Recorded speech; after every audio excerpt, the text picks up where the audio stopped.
We're going to start on a presentation on data centers by Julie Bolthouse of the Piedmont Environmental Council. And then following Julie will be Josephus Almond, who will be talking to us about distributed energy resources or distributed solar. And Josephus is with the Southern Environmental Law Center. So Julie, I'm going to pass it to you. Thank you so much. So I'm Julie Bolthouse. I'm with Piedmont Environmental Council, but I want to emphasize that there's a lot of groups working on this issue, and there's actually a coalition, the Virginia Data Center Reform Coalition, made up of 40 plus organizations and communities, a couple of which I think are hosting watch parties right now. So hello to you guys. But I'm going to go ahead and just go into what the problem we see in front of us is, and then a little bit about last year and what we're expecting into the 2025 General Assembly. So we're calling this a crisis by contract. And the reason we're calling it this is because, as you can see on the graph there, we've got skyrocketing energy demand that is primarily driven by data centers. And when I say primarily, I mean like 90% of the energy load growth is from data centers. And that doubling of our peak demand is based on, or it's justified by contracts that the utility has signed with customers, data center customers. And this skyrocketing demand isn't just going to impact, our energy generation and, our climate and our resources that go into that energy generation. It's also going to be impacting our pocketbook. The Dominion IRP is showing a doubling of the electric bills as well. So this is going to have very wide-reaching implications. And those energy projects that we're seeing in the IRP are most likely going to be justified by these contracts, 21 gigawatts worth of contracts, which is basically a doubling of our current peak load, which is about at 22, 23 gigawatts. And you've seen that already with the Chesterfield gas plant, with transmission lines that are going out to West Virginia, and the delayed retirement of Brandon Shores in Maryland, Harrison coal facility, and Fort Martin coal facility in West Virginia.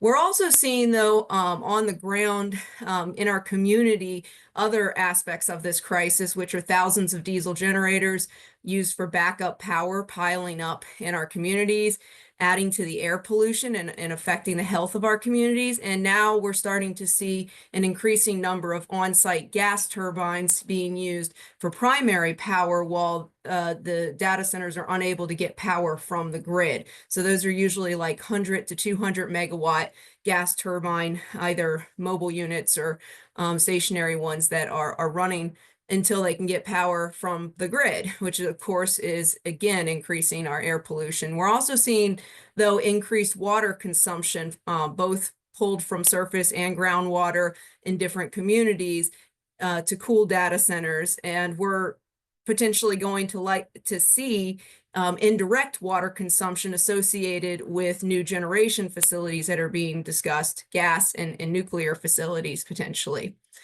And then finally, of course, the degradation of our natural and cultural resources. This market is moving so fast that we're seeing a lot of violations, a lot of water quality and environmental violations, but also destruction of our cemeteries and our cultural resources, and a lot of development that is in very close proximity to the parks that we've worked in, our trails that we've worked to protect. And again, remember, those generators surrounding our trails with these facilities has huge implications on the air quality to those who are enjoying those recreational facilities. So last year, we had 16 bills that were directly tied to data centers. There were a few that were indirectly tied, but there were 16. Unfortunately, they were all deferred or failed because most of the legislators were saying we need to wait to see what comes out of the JLARC study, which is going to be coming out on Monday. We had 2 energy efficiency bills, 7 ones that were related to siting, water usage, or noise. We had undergrounding of transmission line bills, 3 of those. We had 3 that were focused on making sure that the industry is paying for their own infrastructure, and we had 1 that was on permitting. But there was also one, and I have my Christmas colors here, because the other one was one that we were fighting against, which was a cryptocurrency bill that came out last minute, and it had a study and an allowance for cryptocurrency by right in industrial zones. Luckily, we were able to get that by right in industrial zones part removed, but the study did pass. And we're expecting to probably see some of those kind of bills that we have to defend against in 2025 as well. What we're going into 2025 with, though, is a strategy of what we're calling our 4 pillars for data center reform. First, we're looking for enhanced transparency, making sure that proposed data centers have some disclosure around energy usage, water consumption, and emissions up front, and that citizens can see what those impacts are before approving data centers. And then also reporting on operating data centers, making sure we have information about those things. And then state oversight, making sure we have additional review at the state level of these regional implications, ratepayer protections, making sure that all the infrastructure is paid for by the industry if it's necessitated by them, and then finally incentivizing sustainability, and making sure that the only projects that are getting the sales tax in use exemption are those that are demonstrating the most sustainable use or projects. So again, this is my contact information. Thank you so much for letting me speak to you about this. All right, so I'm happy to talk about distributed solar today, and also touch on a little bit distributed energy resources more broadly. My name is Josephus Almond. I'm a staff attorney at the Southern Environmental Law Center based here in our Charlottesville office, and I've been here since 2020. So the issue right now with our clean energy laws is that distributed solar doesn't have a large enough role. It doesn't have a large enough carve out in the Clean Economy Act. And then solar on the built environment as well doesn't have a large enough role. Both of those types of solar are both really important for minimizing impacts to other important resources like farms and forests. That's been a hot topic lately, given the large build out of solar called for in the Clean Economy Act.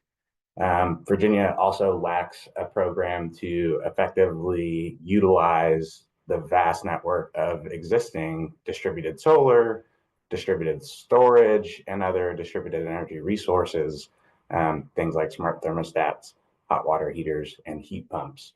The Clean Economy Act actually only calls for 1% of the utilities compliance to come from small projects that it defines as 1 megawatt and under. So some recent legislation that shaped distributed solar here in the Commonwealth.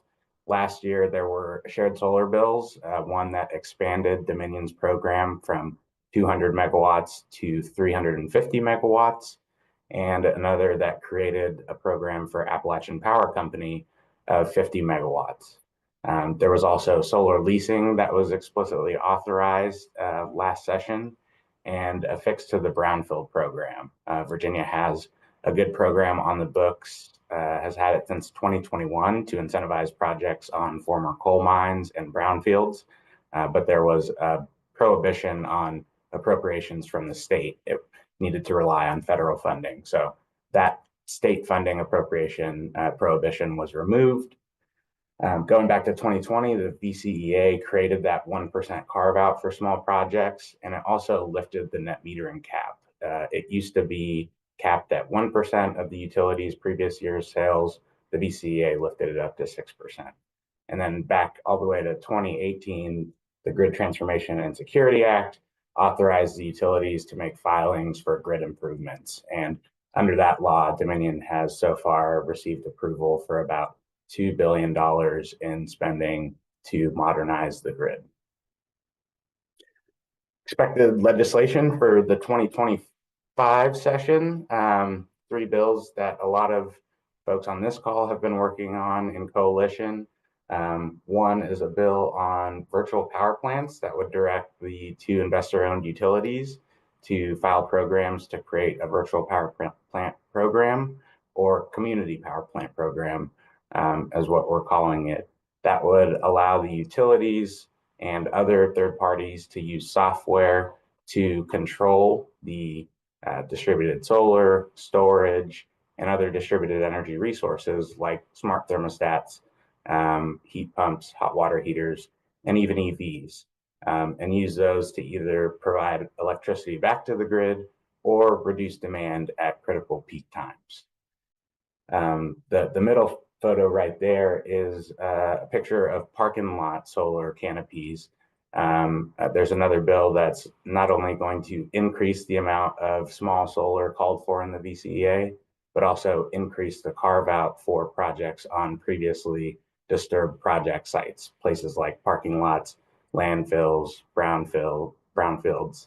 And then the last bill, you'll see the solar installers there, is going to be a bill to incorporate the provisions of the IRA that protect laborers. So there are prevailing wage provisions and apprenticeship requirements for projects over 1 megawatt. We plan to incorporate those into Virginia code because of folks have noted earlier on in the call.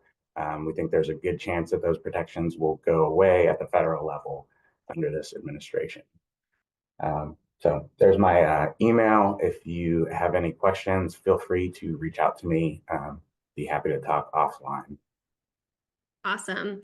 Thank you, Josephus and Julie. We do have a couple of minutes here for questions, so I'm going to open that up, and they've been coming in very quick. So first, overall, we kind of started the morning talking about electric vehicles. We are now talking about data centers, and Julie, you definitely talked about the load growth on the grid. Josephus, I actually think this might be a question for you, but can you kind of talk about why are we talking so much about kind of the load growth and demands from data centers on the grid? And what type of similar impact might electric vehicles have? What's kind of the difference between the load growth we're talking about here, kind of data centers versus electric vehicles? I think you might know the answer to this question from the IRP, so hoping that I'm not putting you too much on the spot. No, yeah, it's a good question, and it's just a difference in magnitude. And so these new data centers are just on a different level of size than what we've seen in the past. And so you've got some individual proposals that are in the hundreds of megawatts, some campus proposals that get up into the gigawatts. And so if you're looking at those contracts that Julie was talking about, depending on which contracts you sort of assume are going to follow through and become constructed, that's a really big increase in load. And, you know, for the past 20 years or so, we've basically experienced pretty flat load growth. There is going to be some load growth from electric vehicles, especially as adoption continues to rise, but that technology is something that can be managed a lot more or controlled differently throughout the day, whereas data centers, that load is on basically 100% of the time, and so it always needs to be served. You can incentivize charging at off-peak times with EVs and do other things to sort of reduce that impact. Yeah, thank you, Josephus. The next question is, why not simply have the industry pay for their own energy infrastructure and energy uses? What is the rationale for them passing on all of these costs to customers? Why is that happening? Julie, I don't know if this is a question for you or Josephus. I know might be able to also answer it, but Julie? Yeah, my understanding is that that's just the way the system was set up and has been set up, because most load users don't necessitate transmission lines and the level of power that we're talking about. So the infrastructure that's being demanded by the data center industry is including transmission lines direct to load and their own individual substations, but also, you know, expedited build out of power generation that no other industry has ever demanded. So it's basically it's unprecedented, and I don't think our system was set up to handle that. And Josephus, I don't know if you want to add anything to that, but yeah, I'll just say that the SEC is actually looking into it, and on the 16th they'll be holding a technical conference about data centers as large load customers, what issues they're presenting, and possible solutions. So I think that'll be a sort of good step on the regulatory side to start digging into that issue. Yeah, and I guess I should also just add, though, that the way that the system works is that the cost for any type of infrastructure transmission level and up is considered a part of like the grid that serves everybody. And so it's dispersed across all the ratepayers. And that's why I'm saying all these costs are falling onto the ratepayers as a whole. Mm-hmm. Josephus, kind of tying your presentation back to the data centers presentation, why not just put solar on the top of all of these data centers? And are the type of distributed energy resources that you're talking about enough to kind of manage the load that we're talking about here? Yeah, it's a good question and one that I often hear. I go back to sort of the size of these newer data centers that I mentioned. And so when you've got over 100 megawatts, several hundred megawatts, even gigawatts at certain campuses, even if you max out the rooftop solar there, you're only talking about a small fraction of the energy needs for that facility.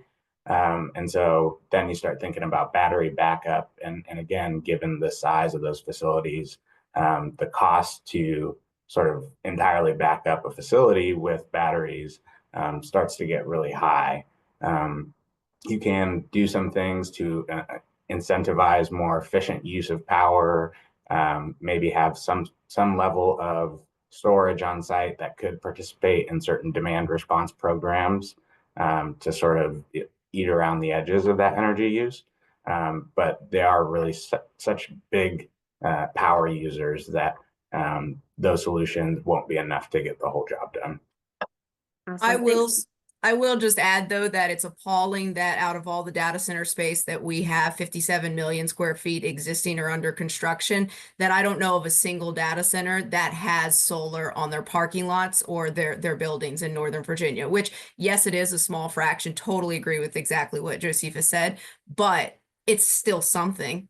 And it's, contribute to it at least. Yeah, let's use it if we've got it. Thanks, Julie and Josephus.